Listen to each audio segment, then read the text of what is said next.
Halo semuanya, kembali lagi sama Mimin di channel Manhwa Sensei. Dan kali ini kita akan melanjutkan komik yang berjudul Player Agak Lain. Dan sebelum masuk ke ceritanya, Mimin ingin memberitahu kalian kalau suara Mimin agak lambat karena pilek. Jadi, buat kalian yang tidak suka yang lambat-lambat, bisa dipercepat dengan fitur percepat YouTube. Dan tanpa berlama-lama, mari kita masuk ke dalam ceritanya.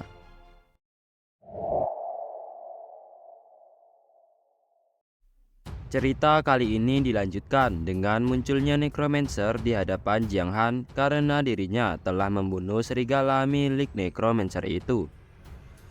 Sembari tersenyum, Jiang Han merasa kalau dirinya telah menemukan bos yang hebat. Apalagi saat ini dirinya masih punya kartu as untuk melawan. Kemudian Necromancer itu memperkenalkan diri kalau dirinya adalah pejuang tingkat Dark Gold di benua Tianheng. Ia juga selangkah lagi menuju tingkat roh, dan karena Jiang Han telah berani membunuh salah satu bonekanya, Necromancer itu meminta Jiang Han untuk mengucapkan kalimat terakhirnya dan menyambut kematiannya. Bukannya takut, Jiang Han malah excited karena dia tak menyangka ada pejuang tingkat Dark Gold di desa pemula yang kecil ini.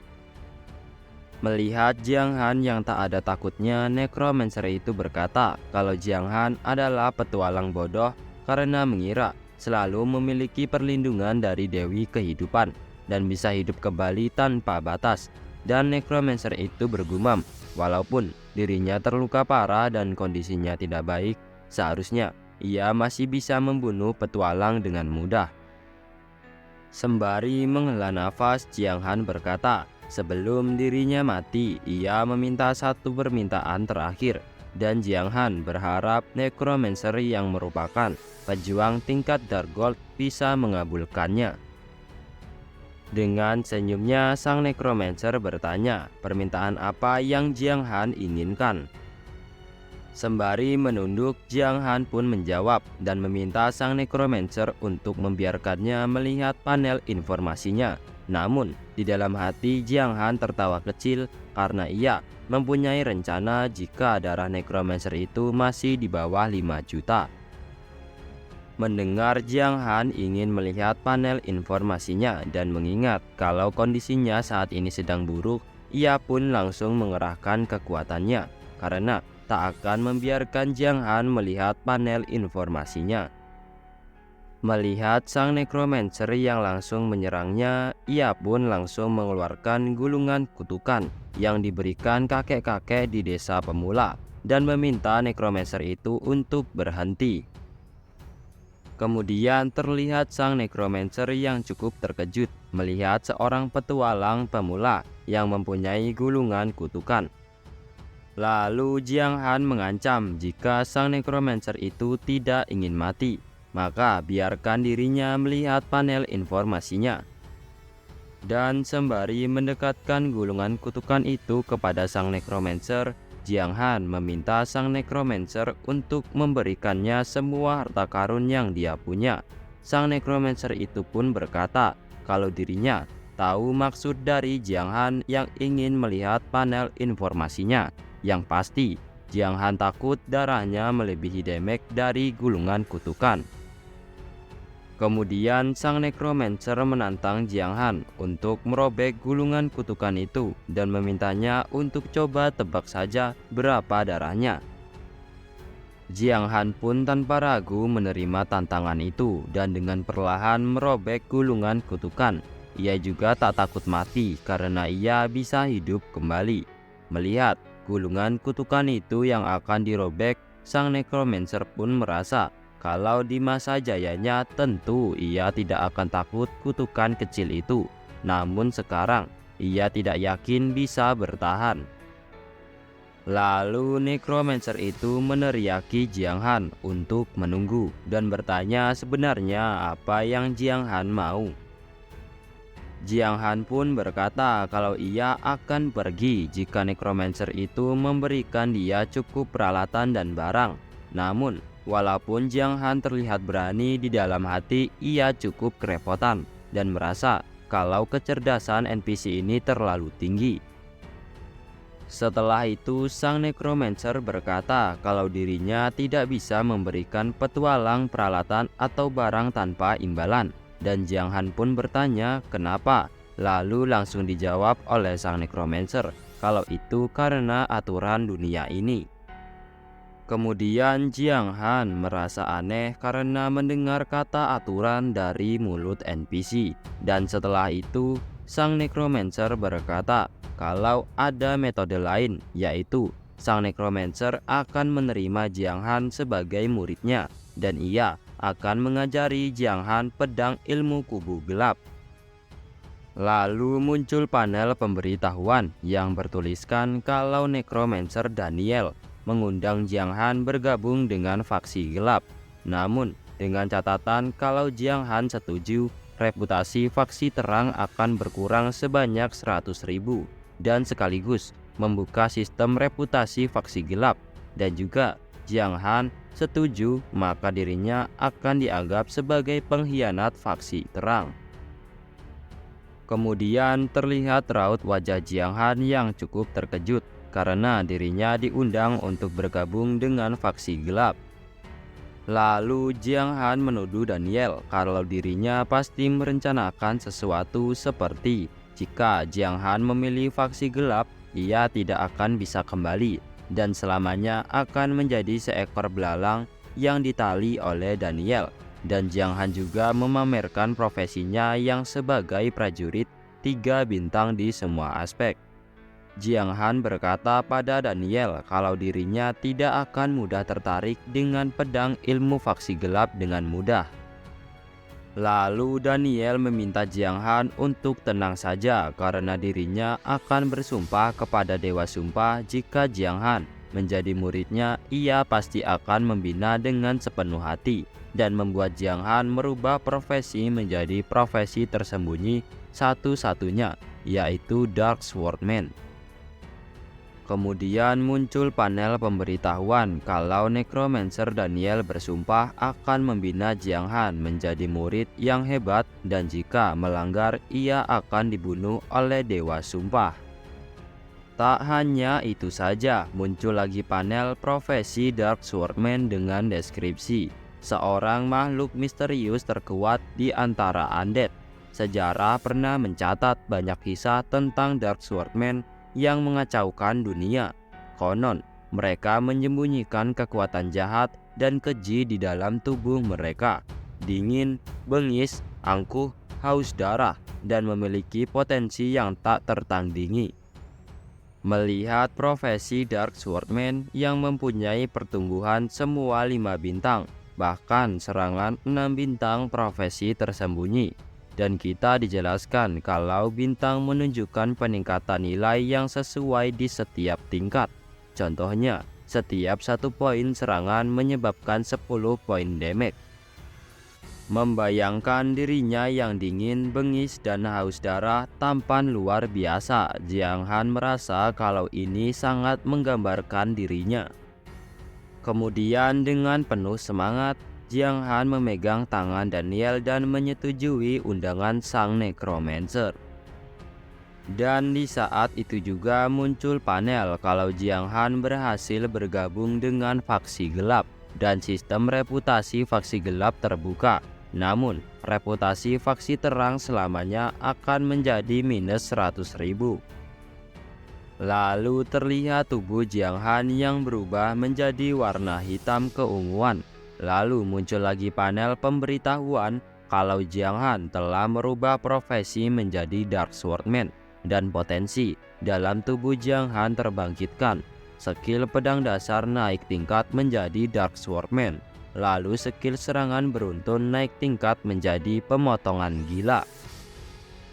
Belum selesai, muncul lagi panel pemberitahuan yang bertuliskan, "Selamat, Jiang Han menyelesaikan perubahan profesi dan sebagai pemain pertama yang menyelesaikan perubahan profesi di dalam game, ia mendapatkan hadiah tambahan poin atribut bebas 10 poin, reputasi 1000 poin, dan peralatan langka yaitu cincin undead." Melihat tubuhnya yang seperti monster, Jiang Han bertanya kepada Daniel apakah dirinya bisa merubah kembali tubuhnya seperti semula. Kemudian Daniel meminta Jiang Han untuk jangan khawatir karena ini adalah akibat dari kekuatan jahat dalam tubuhnya yang meluap-luap, dan jika kekuatannya cukup, ia bisa mengendalikan kekuatan jahat dan kembali ke tubuh semulanya. Sembari menjulurkan tongkatnya, Daniel berkata kalau dirinya akan membantu Jiang Han untuk menyembunyikan wujud aslinya. Dan di saat tubuh Jiang Han kembali, muncul panel sistem yang memberitahu kalau Jiang Han mendapatkan ilmu sembunyi dari Master Necromancer Daniel yang dapat kembali ke bentuk manusia dengan durasi 3 hari. Namun setelahnya Jiang Han malah meledek dengan berkata kalau dirinya sudah merubah profesi menjadi profesi tersembunyi satu-satunya, tapi masternya hanyalah necromancer tingkat gelap emas. Mendengar ledekan itu, Daniel pun cukup kesal dan ia langsung berkata kalau Jiang Han tenang saja karena faksi gelap menghormati kekuatan. Dan jika suatu hari Jiang Han lebih hebat darinya, ia masih punya kesempatan menjadi murid dari 10 dewa iblis. Mendengarnya, Jiang Han pun langsung bersemangat. Setelah itu, Daniel pun memberikan quest pertama kepada Jiang Han, yaitu sebagai masternya ia harus membuat Jiang Han menjalani ujian perubahan profesi. Dan Daniel meminta Jiang Han untuk pergi membuktikan kesetiaannya kepada kubu gelap. Lalu muncul panel quest kesulitan A dengan judul berpihak pada kegelapan. Tugas yang diberikan adalah membunuh 100 petualang atau penduduk asli faksi terang dengan hadiah mendapatkan pengakuan faksi gelap. Mendengar kalau dirinya harus membunuh 100 petualang, Jiang Han bertanya apakah ini tidak terlalu sulit, dan langsung dijelaskan oleh Daniel kalau Jiang Han adalah satu-satunya murid necromancer yang berubah profesi menjadi dark swordman, jadi jangan meremehkan bakatnya. Sembari meninggalkan Jiang Han, Daniel meminta dia untuk pergi dan membuktikan bahwa hatinya berpihak pada kegelapan. Dan karena Daniel terluka parah, ia butuh 3 hari untuk pulih. Dan setelah 3 hari, ia berharap Jiang Han sudah menyelesaikan quest agar ia bisa membawanya keluar dari desa pemula ini. Lalu Jiang Han bertanya kepada Daniel bagaimana jika dirinya mati karena ia sekarang bergabung dengan faksi gelap. Ia masih bisa hidup kembali di titik kebangkitan desa pemula. Namun Daniel malah tersenyum dan menjawab pertanyaan Jiang Han kalau Jiang Han sudah bergabung dengan faksi gelap. Dia tidak akan bisa meminta perlindungan dari Dewi Kehidupan. Jiang Han pun langsung terkejut dan bertanya apakah dirinya tidak bisa hidup kembali. Lalu Daniel menjawab tentu saja, tapi setelah kehilangan berkat Dewi Kehidupan, Jiang Han juga akan mendapatkan perlindungan dari Dewa Iblis Purba. Jiang Han pun langsung bertanya apa itu. Namun Daniel tidak menjawab dan meminta Jiang Han untuk menunggu sampai dirinya menyelesaikan quest perubahan profesi dan ia akan tahu sendiri. Lalu Daniel meminta Jiang Han untuk pergi sebagai Dark Swordman karena prestasinya di masa depan pasti akan lebih tinggi daripada dirinya. Lalu Jiang Han bergumam kalau dirinya tidak menyangka akan merubah profesi menjadi profesi tersembunyi satu-satunya, dan juga ia mendapatkan peralatan meningkatkan kemampuan miliknya. Lalu kita diperlihatkan skill pasif Dark Swordman tingkat B yang memiliki efek serangan meningkat 50 poin dan efek tambahan kecepatan serangan meningkat 20% dengan batasan hanya berlaku 100% jika menggunakan senjata jenis pedang, dan jika menggunakan senjata lain hanya mendapatkan 50% efek. Kita juga diperlihatkan equipment baru milik Jiang Han, yaitu cincin undead yang memiliki tambahan serangan 15 poin dengan efek serangan 5%. Setelah itu Jiang Han melihat 2 ekor serigala dan dirinya merasa kalau ini tepat sekali karena ia bisa mencoba kemampuan barunya pada serigala itu. Dan tanpa ragu Jiang Han langsung menebas kedua serigala itu dan dirinya langsung mendapatkan equipment yaitu topi kulit serigala. Jiang Han merasa beruntung karena peralatan dirinya sudah lengkap, bahkan masih ada sisa. Dan dirinya berniat untuk menjualnya nanti di desa. Namun secara tiba-tiba ada seorang player lain yang mendorong Jiang Han dan terlihat sekumpulan player yang mengeroyok seekor serigala. Lalu salah satu player berkata pada Jiang Han untuk pergi ke tempat lain karena tempat ini sudah dimiliki oleh Liga Pahlawan untuk naik level. Kemudian Jiang Han membela karena dirinya menemukan tempat ini duluan dan kalau mereka merebut dengan seenaknya, bagaimana nasib seorang player solo sepertinya. Tapi player lain langsung membentak Jiang Han kalau itu adalah urusannya karena tempat ini sekarang sudah dikuasai oleh Liga Pahlawan. Lalu sembari berdiri, Jiang Han berkata seperti bukan dirinya. Ia berkata kalau dirinya pemain solo tidak bisa diam melihat mereka semena-mena. Dan kalau tidak ada yang berani melawan, ia akan menjadi orang pertama. Sembari tersenyum, Jiang Han berkata, teman-teman, kalau kalian setuju denganku, jangan lupa like, follow, komen. Dan terlihat player itu yang langsung menyerang Jiang Han setelah mengetahui kalau Jiang Han sudah mulai merekam. Namun saat kedua player itu menyerang Jiang Han, mereka hanya bisa menciptakan 1 poin damage. Lalu saat Jiang Han menebas mereka berdua, secara mengejutkan dia menciptakan damage sebesar 1369 hingga 1487 damage. Lalu Jiang Han terkejut melihat panel kalau Jiang Han telah membunuh petualang bernama Dunia Kacau. Ia mendapatkan EXP sebanyak 35 poin dan Jiang Han mendapatkan EXP lagi sebanyak 25 poin dari membunuh petualang bernama Naga Kesatria Yin. Sembari melihat panel informasinya, Jiang Han bergumam kalau setelah mengganti profesi tersembunyi, nilai-nilainya sudah jauh berbeda dan player biasa sekarang hanya bisa terbunuh olehnya. Kemudian Jiang Han tambah lebih senang karena ia mendapatkan poin EXP saat membunuh player setelah bergabung dengan faksi gelap. Setelah itu terlihat para player Liga Pahlawan yang langsung menyerbu Jiang Han setelah mengetahui kalau ada teman-temannya yang terbunuh. Namun Jiang Han malah senang karena sekarang para player di matanya hanyalah sebuah poin EXP saja. Lalu terlihat Jiang Han yang langsung membunuh mereka semua dengan sekali tebas dan terus-menerus membunuh para player dengan brutalnya. Kemudian terlihat dalam sekejap seluruh player terbunuh dan hanya menyisakan 1. Terlihat player yang tersisa sangat panik saat Jiang Han mengarahkan pedangnya. Kemudian Jiang Han dengan cepat membunuh player itu. Lalu muncul panel quest yang memberitahu kalau Jiang Han telah membunuh player sebanyak 17/100.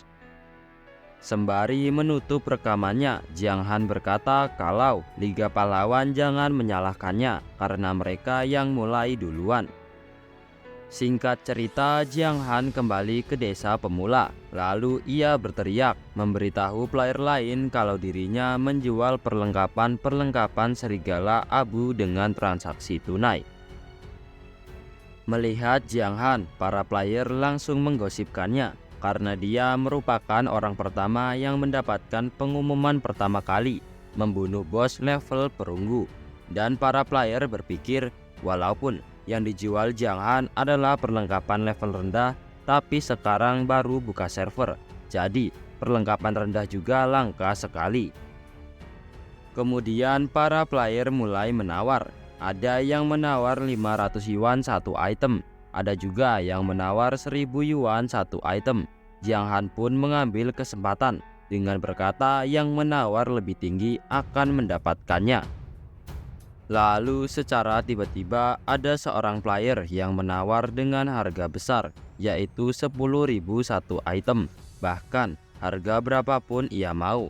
Ia memperkenalkan diri kalau dirinya berasal dari guild naga. Player itu pun bertanya apakah Jiang Han berminat masuk ke guildnya, dan secara bersamaan muncul panel sistem yang bertuliskan, player bernama Naga Melintasi Langit mengundang Anda untuk masuk ke guildnya. Namun Jiang Han menolak untuk masuk ke guild player itu karena dirinya ingin jadi player solo. Namun di dalam hatinya ia bergumam, kalau pemain faksi gelap sepertinya sama saja cari mati jika bergabung dengan guild faksi terang. Lalu player naga langit itu pun tak masalah dan mereka ingin jadi teman saja. Naga langit itu juga berkata kalau Jiang Han punya perlengkapan bagus bisa ia jual dulu ke guild naga. Pasti Jiang Han mendapatkan harga yang puas. Dan di saat naga langit atau kita sebut saja Long Teng menambahkan teman, Jiang Han berkata kalau nanti ada perlengkapan bagus, ia akan menghubungi Long Teng dengan syarat jangan menipunya. Dan kita diperlihatkan equipment yang dijual Jiang Han kepada Long Teng, dan sembari tertawa Long Teng meminta nomor rekening milik Jiang Han. Beberapa menit kemudian terlihat Jiang Han yang sedang melepas alat VR-nya. Lalu ia mendapatkan notif kalau uang perlengkapan yang ia jual tadi sudah masuk dan dirinya mendapatkan 40.000 yuan. Kemudian Jiang Han pun mengunggah video Liga Pahlawan yang ia bantai tadi dan memberikan judul videonya dengan judul Liga Pahlawan Lucu-Lucu. Dan setelah beberapa jam kemudian video milik Jiang Han pun viral dan mendapatkan view ratusan ribu. Setelah itu kita berpindah tempat dan terlihat seseorang yang berbicara dengan bosnya mengenai Jiang Han yang menantang Liga Pahlawan di kolom komentar. Lalu bosnya itu bertanya apa yang Jiang Han bilang dan langsung dibacakan oleh anak buahnya kalau Jiang Han menantang dengan memberikan lokasinya dan meminta Liga Pahlawan untuk tidak melepaskannya. Bagus, ucap bos itu sembari berkata kalau Jiang Han adalah player solo, punya nyali apa dia melawan Liga Pahlawan. Dan dengan pedenya sang bos berkata kalau sehebat apapun Jiang Han dia hanya sendiri.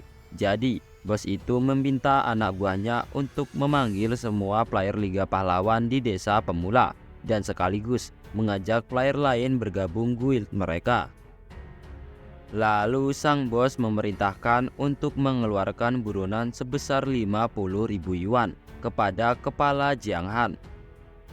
Kemudian bawahan bos itu bertanya apakah mereka tidak berlebihan menggunakan uang begitu banyaknya, dan sang bos berkata kalau game Eternity ini mempunyai peluang yang besar, jadi jangan takut uangnya habis karena semakin heboh akan semakin bagus, asalkan bikin reputasi naik itu tidak akan rugi. Lalu bawahannya bertanya apakah mereka akan memanggil 20 orang.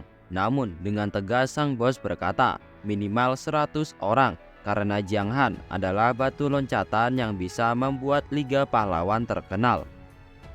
Singkat cerita, kita diperlihatkan banyaknya player Liga Pahlawan yang menyerbu Jiang Han dan dia pun bergumam jumlahnya sangat banyak sekali. Namun yang ia maksud bukan orangnya, tapi jumlah EXP-nya. Dan sembari menarik pedangnya, Jiang Han bertanya apakah mereka semua datang untuk mencari masalah dengannya. Lalu terlihat para player Liga Pahlawan yang berlari menuju Jiang Han sembari berteriak 5.000 yuan sedang menunggu mereka. Dan dengan raut wajah excitednya Jiang Han berkata, saatnya aku memasuki mode gila. Segini dulu video pada hari ini dan terima kasih buat kalian yang selalu support Mimin dan selalu menonton sampai akhir. Mimin akhiri, sampai jumpa.